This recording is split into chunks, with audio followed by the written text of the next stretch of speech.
D hi all. അപ്പോൾ ഇന്ന് നമ്മുടെ തിരുവോണമാണ്. തിരുവോണത്തിലെ ഫുൾ ഡേ ആണ് കേട്ടോ നമ്മുടെ ഇന്നത്തെ വ്ളോഗ് വരുന്നത്. ഇപ്പോൾ രാവിലെ തന്നെ അത് എണീറ്റ് രാവിലെ എന്ന് പറഞ്ഞാൽ 6:30 ആയി കേട്ടോ. തലേദിവസം ഉത്രാടത്തിൻ്റെ അന്ന് നമ്മൾ 12 മണിയോളമായി കിടന്നപ്പോൾ, കാരണം പൂക്കളം സെറ്റാക്കാനുള്ള പൂക്കളെല്ലാം നമ്മൾ അരിഞ്ഞും അടർത്തിയൊക്കെ വെച്ച് വന്നപ്പോൾ 12 മണിയായി കേട്ടോ.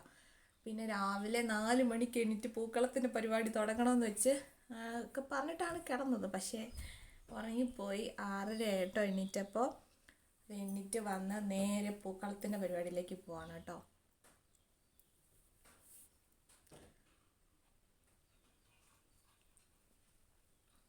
പൂക്കളം നമ്മൾ പകുതി സെറ്റാക്കിയിട്ട് പിന്നെ നമ്മൾ അമ്പലത്തിൽ പോയി കേട്ടോ. അമ്പലത്തിൽ പോയിട്ട് വന്നിട്ടാണ് ബാക്കി അത്തപ്പൂക്കളെല്ലാം ഫുള്ള് കംപ്ലീറ്റ് ചെയ്തത്. കാരണം നമ്മൾ പൂക്കളം ഇട്ടുകൊണ്ടിരുന്നു കഴിഞ്ഞാൽ അമ്പലത്തിൽ പോകാൻ ലേറ്റ് ആവും. അപ്പോൾ എന്നിട്ട് വന്ന് കുറച്ച് കാര്യങ്ങൾ മാത്രം സെറ്റ് ചെയ്തിട്ട് പിന്നെ നമ്മൾ അമ്പലത്തിൽ പോകാനായിട്ട് റെഡി ആയിരുന്നു കേട്ടോ.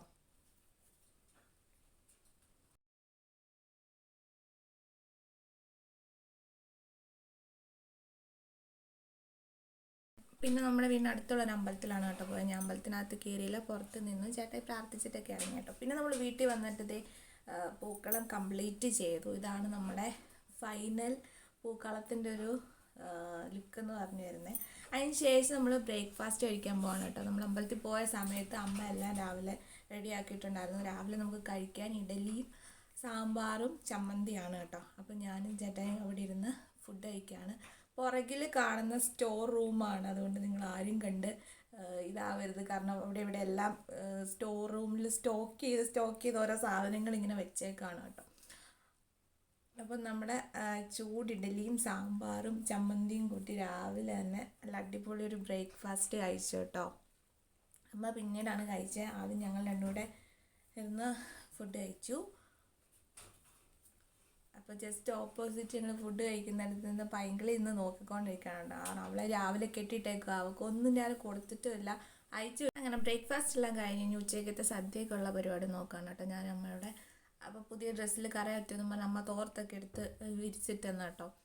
അങ്ങനെ ഞങ്ങൾ വർത്താനം പറഞ്ഞുകൊണ്ടിരിക്കുന്നതിനിടയ്ക്ക് പൈങ്കിളിക്ക് ഞങ്ങൾ പൂച്ചക്കുഞ്ഞ്, അവളെ ഞങ്ങളുടെ വീട്ടിലൊരു ആളായിട്ട് തന്നെയാണ് കാണുന്നത്. അപ്പോൾ അവൾക്ക് ഓണക്കോടി എടുക്കാൻ പറ്റിയില്ല ഞങ്ങൾക്ക്.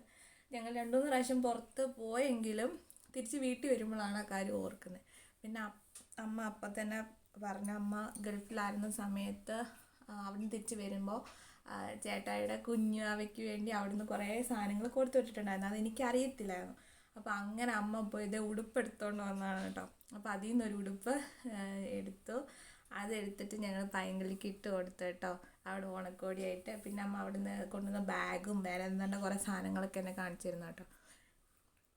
അങ്ങനെ ഞങ്ങൾ അവിടെ നിന്ന് വർത്താനമൊക്കെ പറഞ്ഞ് പച്ചക്കറി എല്ലാം അരിഞ്ഞ് സെറ്റാക്കി. അവിയലിനുള്ള സാധനങ്ങളെല്ലാം റെഡിയായി, തോരനുള്ള സാധനം റെഡിയായി, മെഴുക്കുവരട്ടിക്കുള്ള സാധനങ്ങൾ റെഡിയായി.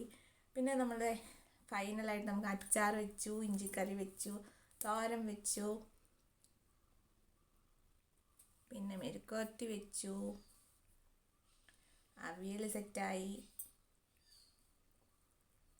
പിന്നെ നമ്മുടെ സാമ്പാർ, പച്ചടി, മോര്, പപ്പടം, പിന്നെ എല്ലാം നമ്മൾ വെച്ചിട്ടുണ്ടായിരുന്നു കേട്ടോ. എല്ലാത്തിൻ്റെ ഒന്നും വീഡിയോ എടുത്തിട്ടില്ല. പിന്നെ നമ്മളിത് ഉച്ചയ്ക്ക് സദ്യക്ക് വേണ്ടി ഇല വെട്ടാൻ വേണ്ടി പോയതാണ് കേട്ടോ. നമ്മുടെ വീടിൻ്റെ അവിടെ നിൽക്കുന്ന ഇലയൊന്നും അത്ര നല്ല ഇതായിട്ടില്ല, കാറ്റടിച്ചിട്ടെല്ലാം ഇതായിട്ടിരിക്കുകയാണ്. അപ്പം നമ്മൾ അപ്പുറത്തെ പറമ്പിൽ പോയി ഇലയൊക്കെ വെട്ടിക്കൊണ്ട് വരാണ് കേട്ടോ.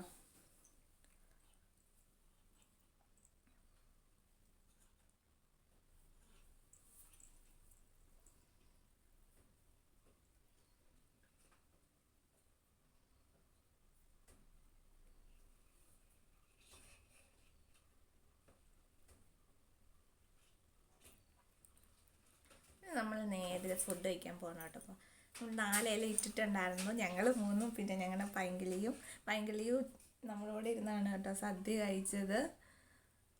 അപ്പോൾ ചോറും എല്ലാ കറികളും, നമ്മൾ 3 ആളുള്ളെങ്കിലും എല്ലാ കറികളും പേരിന് വെച്ചിട്ടുണ്ടായിരുന്നു കേട്ടോ.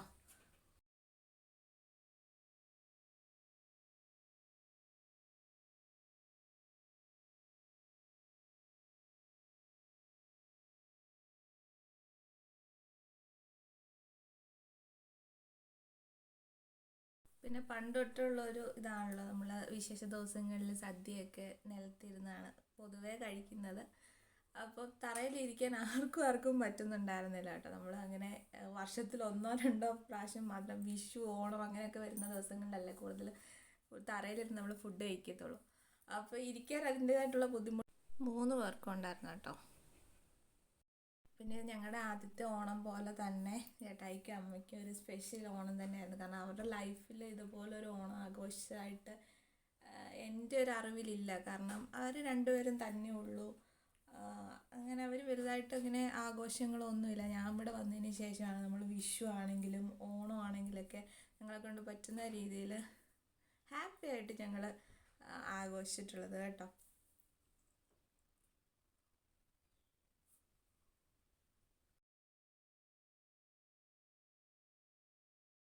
അപ്പോൾ ഞാൻ പറഞ്ഞ പോലെ ഉച്ചയ്ക്ക് സദ്യയുടെ കൂടെ പായസം വെച്ചിട്ടുണ്ടായിരുന്നില്ല. അത് കഴിഞ്ഞ് കുറച്ച് നമ്മൾ ഫുഡൊക്കെ കഴിച്ച് ഒന്ന് റെസ്റ്റ് എടുത്തതിന് ശേഷം അമ്മ പായസം വെക്കുകയാണ് കേട്ടോ. നമ്മൾ സേമിയ പായസമാണ് വയ്ക്കുന്നത്. അപ്പോൾ പകുതി ഓളം സെറ്റായിട്ടുണ്ട് പായസം. ഞാൻ ഉറങ്ങിപ്പോയപ്പം അത് കഴിഞ്ഞിട്ട് വന്നെടുത്തിട്ടുള്ള വീഡിയോ ആണ് കേട്ടോ. അപ്പോൾ അങ്ങനെ നമ്മൾ ഓണത്തിൻ്റെ ഫുൾ സംഭവം സെറ്റ് ചെയ്ത് പായസ സഹിതം നമ്മൾ കുടിച്ചു കേട്ടോ.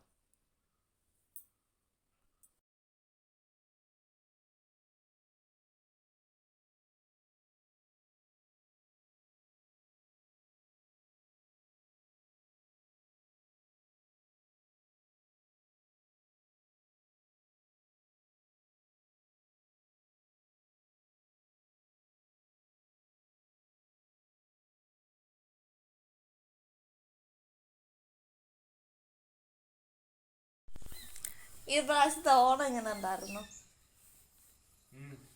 സൂപ്പർ, അടിപൊളിയല്ലേ? എല്ലാ പ്രാവശ്യം ഇങ്ങനെ തന്നെയായിരുന്നോ?